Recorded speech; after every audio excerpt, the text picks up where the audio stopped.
Hi viewers, welcome to our channel. ప్రస్తుతం మనతో పాటు senior journalist Dama Bala sir వారితో మాట్లాడదాం.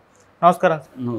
సార్, కోల్కతా ట్రైనీ డాక్టర్ హత్యాచార కేసులో సంచలన విషయాలు సిబిఐ బయటపెట్టింది, కోర్టు కూడా సమర్పించింది అని అంటున్నారు సార్. మరి ఎటువంటి విషయాలు ఇందులో బయటపడ్డాయి? మరి ఇప్పటివరకు అయితే ఎటువంటి పరిణామాలు ఈ కేసులో చోటు చేసుకున్నాయి sir? Calcutta RG Kar medical college and హాస్పిటల్లో ఆగస్టు 9న ఒక అమ్మాయి 30 years ట్రైనీ అమ్మాయిని అత్యాచారం చేసి చంపేశారు దారుణంగా. ఇది ఇండియాలోనే సంచలనం క్రియేట్ చేసింది. అయితే ఇప్పుడు రోజు రోజుకి దీంట్లో కొన్ని మలుపులు, కొన్ని కొత్త విషయాలు తెలుస్తున్నాయి. దీని మీద 5 రోజుల్లోనే సిబిఐ రంగంలోకి దిగింది, హైకోర్టు, కలకత్తా హైకోర్టు ఆదేశాల మేరకు. అయితే సిబిఐ కూడా దీంట్లో కంప్లీట్గా సాటిస్ఫాక్టరీగా విచారణ చేయలేకపోతుంది.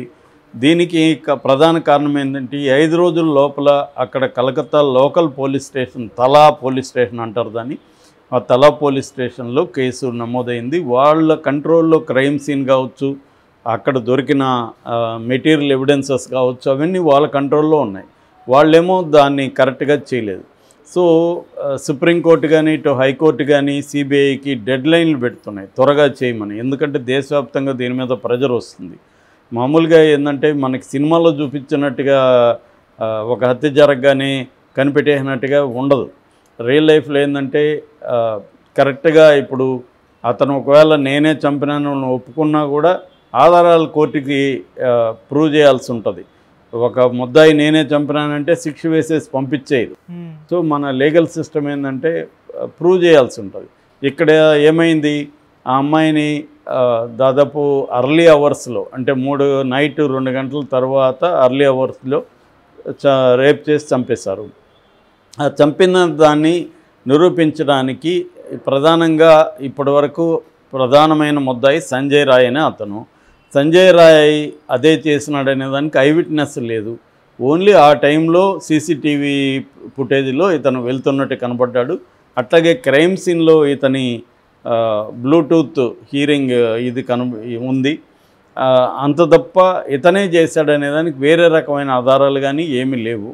పైగా అతను 2 సార్లు అదే రోజు రెడ్ లైట్ ఏరియాకి కాల్ గర్ల్స్ దగ్గరికి వెళ్ళినట్టుగా కూడా సాక్ష్యం ఉంది. అతను ఈవెన్ లై డిటెక్టర్ టెస్ట్లో కూడా నేను చేయలేదని అతను చెప్తున్నాడు. నేను వెళ్ళేసరికి డెడ్ బాడీ ఉంది, నేను భయపడి పరిగెత్తుకొని వచ్చానని చెప్తున్నాడు. సో ఇప్పుడు అతనే చేశాడా, లేకపోతే వేరే వాళ్ళు చేశారా, లేకపోతే అతనితో పాటు ఇంకొంతమంది కలిసి చేశారా అనేది ప్రూవ్ చేయాల్సి ఉంటుంది. సో ఇందులో సిబిఐ రంగంలో దిగినాక సిబిఐ గమనించింది ఏంటంటే, అక్కడున్న తలా పోలీస్ స్టేషన్ ఇన్ఛార్జ్, అతని పేరు అభిజిత్ మండల్, పోలీస్ ఆఫీసర్, అతను కాలేజీ ప్రిన్సిపాల్ సందీప్ ఘోష్ కలిసి కుమ్మక్కయ్యి కొన్ని రకాల స్కాములు ఆ కాలేజీలో చేశారనేది అర్థమవుతుంది. ముఖ్యంగా సందీప్ ఘోష్ కాలేజీలో, హాస్పిటల్లో అనేక స్కాములు చేశాడు. చాలా మెడికల్ ఎక్విప్మెంట్ని అమ్ముకోవడం కానీ, కాంట్రాక్ట్లు ఇచ్చుకోవడం కానీ ఇవన్నీ చేశాడు. అవినీతి అనేది పెద్ద ఎత్తున చేశాడు. ఈ విషయం ఏమన్నా అమ్మాయికి తెలిసి అమ్మాయి ఏమైనా బయట పెడతాది అనుకుని అమ్మాయిని ఇలా దారుణంగా చేసి చంపేశారా, వీళ్ళందరూ కుమ్మక్కయ్యి అన్న ఇది కూడా డౌట్ కూడా చాలామందికి ఉంది.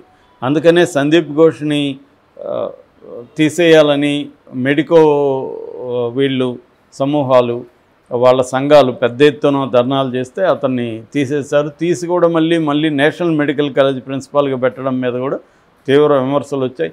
మమతా ప్రభుత్వం దీని పట్ల స్పందించడంలో కానీ, వీళ్ళ సమ్మెను పరిష్కరించడంలో కానీ ఒక మూర్ఖంగా వ్యవహరించినట్టు కనబడుతుంది. వాళ్ళు ఎంతసేపు బీజేపీని దృష్టిలో పెట్టుకొని డీల్ చేస్తున్నారు తప్ప, ఒక సమస్య వచ్చినప్పుడు ఇంత దారుణంగా ఒక మెడికల్ స్టూడెంట్ చంపేసినప్పుడు స్పందించాలన్నట్టుగా స్పందించలేదు. గతంలో బీఆర్ఎస్ కూడా అలాగే ఇక్కడ మనకు వరంగల్ మెడికల్ కాలేజీలో అమ్మాయి స్వాతి అనుకుంటా కదా, అమ్మాయి చనిపోతే కూడా మెడికో అప్పుడు కూడా స్పందించలేదు సరిగా, 4 రోజుల వరకు కరెక్ట్గా తేలలేదు. సేమ్ అదే అక్కడ కూడా జరుగుతుంది. సో ఈ కాంటెక్స్లో సిబిఐ మీద బాగా ప్రెజర్ పెరిగింది. ఆల్రెడీ సిబిఐకి ఉన్న ప్రాబ్లం ఏమంటే, క్రైమ్ సీన్ అనేదాన్ని ప్రిజర్వ్ చేయడంలో పోలీసులు ఫెయిల్ అయ్యారు. క్రైమ్ సీన్ ప్రిజర్వ్ చేయకుండా అక్కడ క్రైమ్ సీన్ పక్కనే ఉన్న బాత్రూమ్ని కొట్టేసి కట్టడం, ఆ తర్వాత ఒక గుంపు వెళ్ళి ఆందోళన పేరుతో క్రైమ్ సీన్ని డిస్టర్బ్ చేయడం, ఇవన్నీ వాంటెడ్లీగా క్రైమ్ సీన్ని డిస్టర్బ్ చేయడం వల్ల క్రైమ్ సీన్ని వీళ్ళు రికన్స్ట్రక్ట్ చేయడానికి కానీ అక్కడ దొరికిన ఆధారాలు బేస్ చేసుకొని కేసుని ఇన్వెస్టిగేట్ చేయడానికి కానీ సిబిఐకి ప్రాబ్లం ఉంది. అందువల్ల ఇప్పుడు కొత్త పరిణామం ఏమంటే సిబిఐ నిన్న స్పెషల్ కోర్టు ఉంది. ఈ స్పెషల్ కోర్టుకి సంబంధించి సిఎల్ఎడ్ కోర్టు అంటారు దాన్ని. స్పెషల్ కోర్టులో నిన్న పిటిషన్ వేసింది. సిబిఐ ఏం చెప్పిందంటే పోలీసు ఆఫీసర్ ఎవరైతే ఉన్నారో ఈ పోలీస్ ఆఫీసరు పోలీస్ స్టేషన్లో ఈ సాక్ష్యాల్ని తారుమారు చేశారు, అంటే ఫాల్సిఫై చేశారు, ఆల్టర్డ్ చేశారు అన్ని పదాలు ఉపయోగించింది. Falsify and altered. ఫాల్సిఫై అంటే తప్పుడు సాక్ష్యాలని క్రియేట్ చేశారు, ఉన్న సాక్ష్యాన్ని తారుమారు చేశారు అనేది నిన్న కోర్టుకి సిబిఐ పెట్టింది.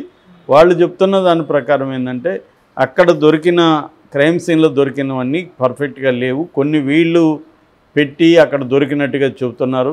మేబీ వీళ్ళే ఈ ఇయరింగ్ ఎయిడ్ కూడా వాళ్ళే పెట్టి అతనిది అక్కడ దొరికిందని కూడా చెప్పచ్చు కదా, సంజయ్ రాయ్ది కూడా.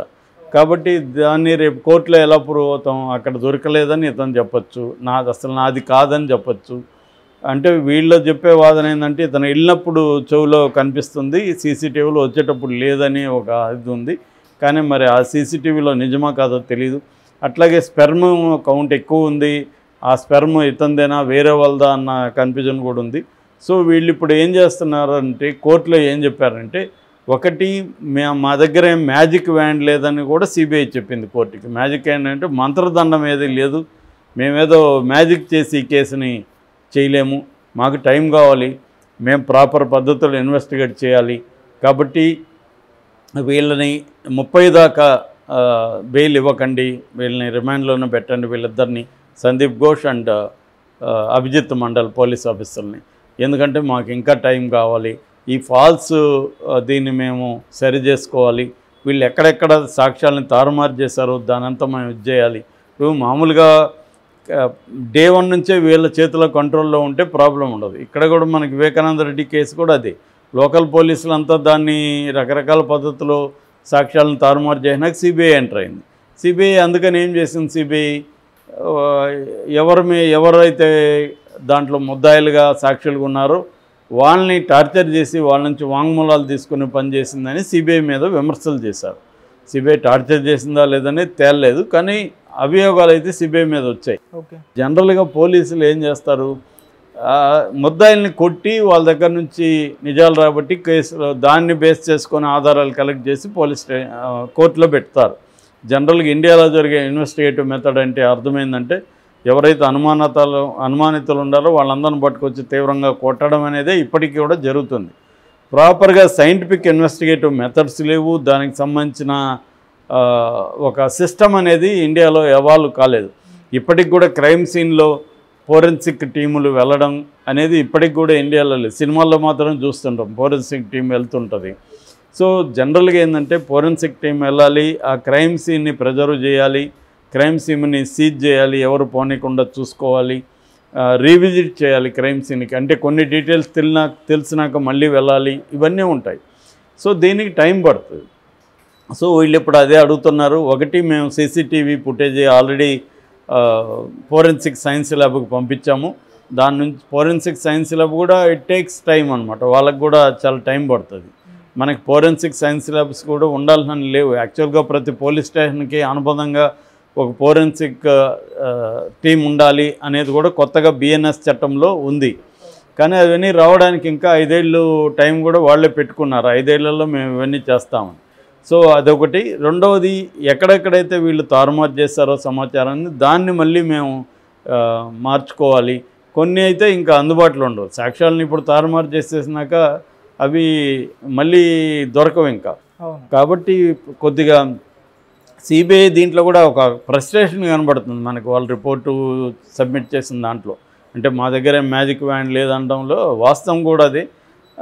వాళ్ళ మీద ప్రెజర్ వల్ల వాళ్ళకు కూడా ఇబ్బంది అవుతుంది. అంటే సిబిఐ రంగంలో మనం ఏమనుకుంటాం, ప్రతిదానికి సిబిఐ అంటే సిబిఐ దిగితే ఏదో అన్నీ సాల్వ్ అయిపోయాయి. కానీ సిబిఐకి ఉన్న లిమిటేషన్ సిబిఐకి ఉంటాయి. ఏ ఇన్వెస్టిగేటివ్